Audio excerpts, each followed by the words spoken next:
day.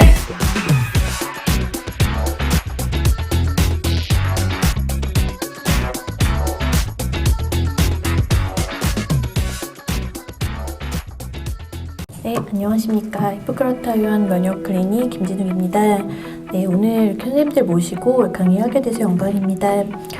오늘은 전 장누수증후군이라는 질환에 대해서 조금 말씀을 드리고 그걸 어떻게 우리가 진단을 하고 치료를 할지 나누려고 합니다. 먼저 장누수증후군이 뭐냐고 이렇게 물어본다면 환자한테 쉽게 설명을 해줄 때는 이렇게 타이트한 정션, 일반적으로 면역세포가 한 70% 장에 이제 머물러 있죠. 그리고 이 그림은 사실 장누수증후군을 들어보셨거나 기능의학 공부하시는 분들이면 너무나 잘 아는 익숙하신 그림이실 거예요. 피부에 장벽이 있는 것처럼 베리어가 있는 것처럼 장 역시 베리어가 있다 얘기를 하고 입부터 항문까지 몸 안에 있는 기관이지만 사실은 열린 기관이다 라는 이야기를 하고, 그래서 입부터 항문까지 그 촘촘하게 있는 점막들, 그런 뮤코사들과 특히 장에서는 소화를 시키고 영양분을 흡수하고 나머지를 변이나 이런 걸 만들어서 배설시키잖아요. 그래서 그런 부분에 대해서 면역학적으로 중요한 부분들을 강조를 하게 되는데요. 이렇게 장세포 하나하나가 타이트한 정션으로 이렇게 있는 것들이 정상인데 리키것이라는 게 누수됐다는 거잖아요. 파이프가 누수하게 되면 와야 되는 톡신들이나 마이코플라즘들이 그대로 걸러지지 않고 누수가 돼서 어디로 블러드 스트림으로 들어가게 된다. 그러면 원래는 타이트한 정션에서는 장 점막에서 70% 가까이 있는 면역세포들이 독소들과 음식물을 통해서 걸러져서 들어갔어야 되는 것들이 그냥 누수돼서 들어감으로 인해서 제일 문제가 되는 거는 흡수가 안 되죠. 아니 많이 먹는데 이상하게 일부 영양소들이 계속 결핍되어가 있고, 두 번째는 이뮤니티에 문제가 생깁니다. 그래서 오토이뮨 디지라든가 알레르기 질환들, 그래서 사실 장누수증후군 환자들은 피부과 갔다 오시는 경우가 굉장히 많으신데 손에 한 포진이라든가 또 건선이라든가 계속 반복적인 알레르기성 두드러기가 올라왔다 내려갔다 하는데 4주 이상 반복되고 계속 거기서는 스테로이드하고 항히스타민제를 계속 주는데 낫지는 않고 자기는 너무 괴로운데 마스트나 이런 모든 첩보 검사에서 다 음성이고 그렇게 힘들어서 난치인 상황에서 와서 장내세균 검사를 하고 누수증후군으로 치료를 하면 두드러기 다 들어가는 경우들도 좀 있습니다. 그래서 하나의 의심해 볼 수 있는 질환이다. 우리가 배 아파서 왔을 때 장염일 수도 있고 또 앞배일 수도 있고 여러 가지를 우리가 임상적으로 룰아웃을 잡고 치료를 하잖아요. 그래서 장누수증후군이 이럴 때 100% 장누수증후군이야 이런 건 아니지만 우리가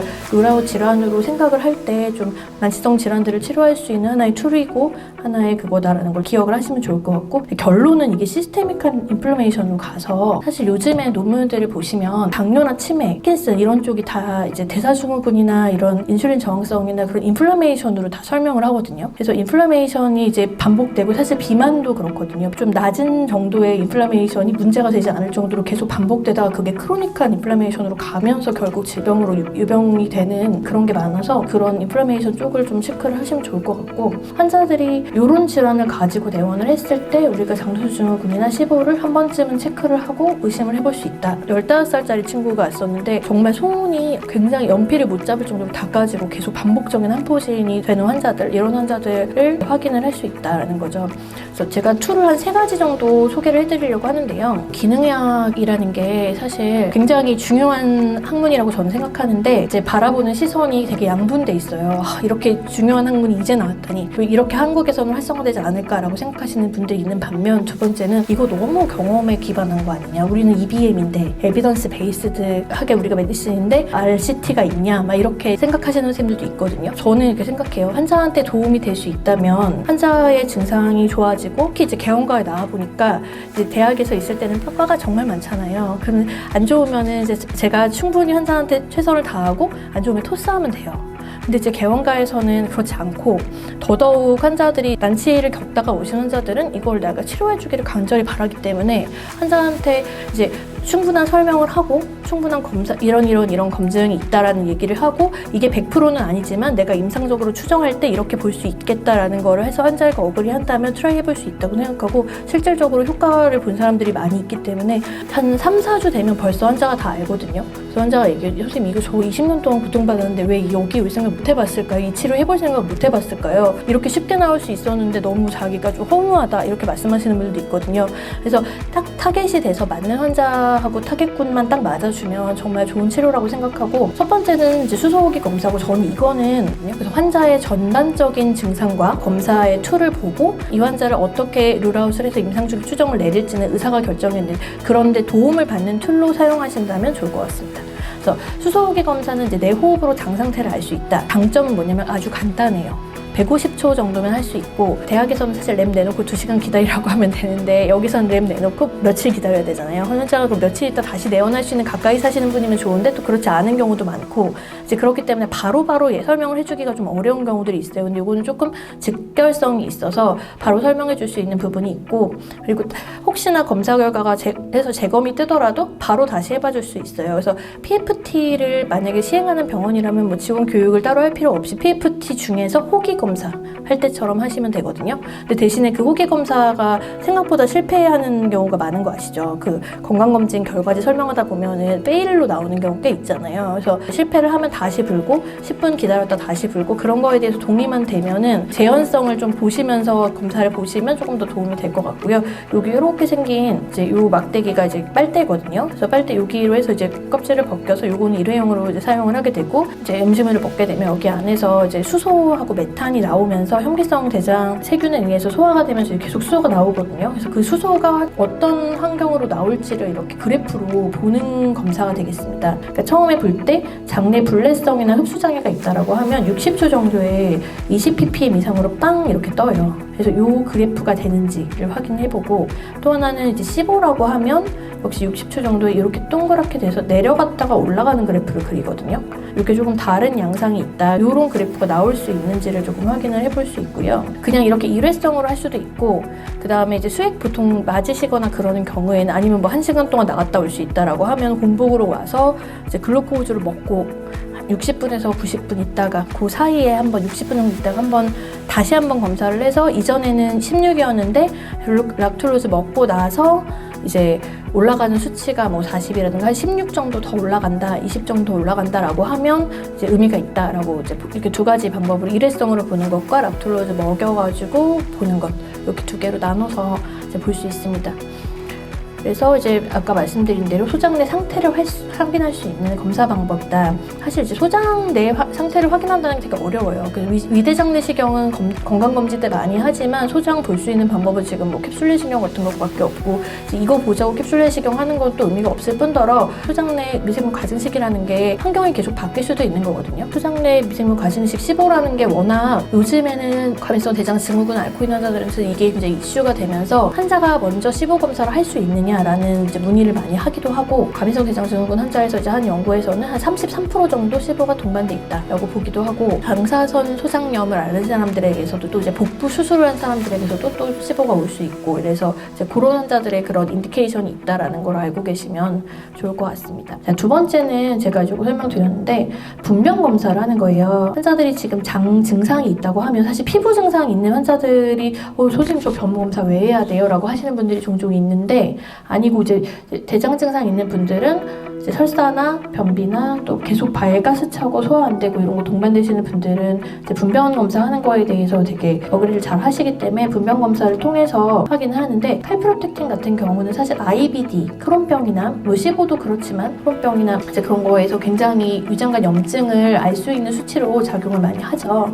칼프로텍틴은 환자한테도 부담도 좀 적고 해서 저는 좀 잘 이용하는 편이고, 변을 받을 때 장내 미생물 검사를 좀 같이 하시는 걸 권고하는데, 그래서 여기는 지금 제가 표기해드렸는데 보시면 여기 이지것은 이렇게 면봉으로 돼 있어요. 변에다가 이제 면봉을 이렇게, 혹은 항문에다가 면봉을 이렇게 넣어가지고 검사를 한 다음에, 여기 보시면 여기 고정액이 있거든요. 고정액에다가 면봉을 넣어서 톡 부러뜨려가지고 우리 입에 인후두 검사할 때처럼 톡 부러뜨려서 이제 고정을 한 다음에 가는 PCR 방식이고요. 이게 겉인사이드라고 하는, 요거는 이제 첫랩에서 이제 간 건데요.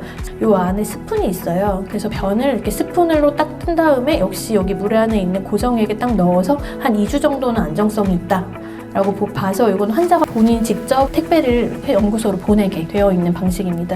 오늘 체열을 하고 그 다음에 병 검사는 해가지고 다시 갖다 달라 하면 너무 시간이 지체되는 경우가 많은데 택배로 보내면 조금 더 편리성이 있어서 저희는 요것도 많이 이용하고 있어요. 넥스트 제너레이션 시퀀싱이라고 해가지고 PCR은 딱 특정 염기 서열만 보는 건데 요거는 염기 한 가닥을 보는 거예요. 그래서 조금 더 많은 정보를 알 수 있어서 요거는 좀 더 장점이 있어서 NGS 방식으로 사용하고 있고 7가지의 미생물 검사만 되고 있어서 이제 여기에 좀 넣은 이유는 염증성 당질환에 2가지가 들어가서 이건 사실 임상의 선생님들이 많이 요청을 해가지고 원래 5종이었었는데 2종을 더 넣었다고 하고요. 요즘에 체중 관련된 뚱보균이라고 많이 알려져 있는 퍼미큐티스나 박테로이드티스 같은 것들도 같이 검사를 해서 내가 얼마나 갖고 있는지를 환자가 뚱보균 검사해주세요 라고 오시면 이걸 좀 참고해 볼 수 있다 라고 할 수가 있겠습니다. 상주균이 얼마인지가 나오고요. 그 중에서 유해균이 몇 % 되는지, 그 다음에 유익균이 몇 % 되는지가 나오고, 유익균 중에서도 락토바실러스나 미피도 같은 경우에 둘 중에 어떤 게 부족하면 그 계열 중에서 어떤 게 부족한지 이런 것들도 좀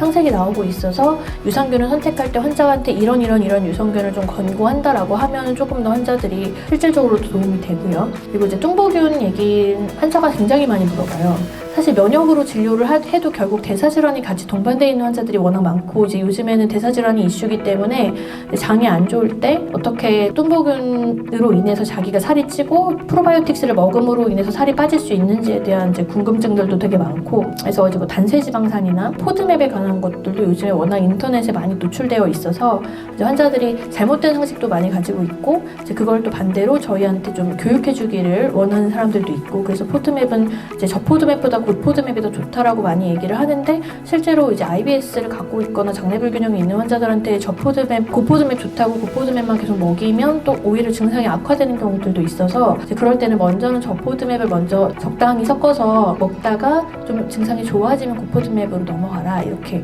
설명을 하기도 합니다. 마이크로바이옴 같은 경우는 비만을 유발하는 마이크로바이옴이 분명히 있고 프로바텔라가 굉장히 채식과 관련된 채식을 하는 환자들에게 관련된 중요한 유익한 균주인데 이게 이제 감소가 되면은 비만 발생이 굉장히 많이 되고 또 하나는 이 마이크롬 기반으로 비만 치료를 하게 되면서 이제 디스바이오시스가 해소되면 면역을 잡고 그 다음에 이제 대사를 잡고 마지막으로 비만을 잡는 이런 시스템의 진료를 할 수가 있겠습니다. 그리고 3번째 툴은 유기산 대사균형 검사가 되겠어요. 소견을 보고 장 건강을 알 수 있냐? 유기산 대사균형 검사는 사실 패널이 여러 개죠. 에너지 패널만 하시는 분들도 있고 장내세균 패널만 하시는 분들도 있고 전체 패널을 하시는 분들도 있는데 유기산 대사균형 검사는 뭐 더치 테스트, 소변, 건조 소변으로 하는 검사 같은 게 외국으로 보내는 검사잖아요. 그래서 그게 거의 100만 원 가까이 하는 검사인데 굉장히 다양한 호르몬과 굉장히 다양한 에너지 패널과 중간 산물들이 다 나오죠. 더치 테스트를 그중에 일부 대사만 가져다 놓은 검사라고 보시면 되겠어요. 그래서 유기산으로는 굉장히 얻을 게 많은데 5가지 패널 중에서 이제 장내세균 대사 패널에서 우리가 유익균이 얼마나 있는지 유해균이 얼마나 있는지 좀 볼 수가 있고 특히 여기서는 곰팡이 대사균 산물이 일부 나오면 이제 뭐 프라시닐이라든가 니스탄틴 같은 거를 같이 주면서 좀 치료를 해볼 수 있겠습니다. 환자들이 올 때 피부 증상, 장 증상도 많이 말씀하시는데 이제 또 하나의 증상이 감염이 계속 반복된다는 거예요. 그래서 코로나 걸렸는데 나 4주 동안 낫질 않아요. 코로나 후유증.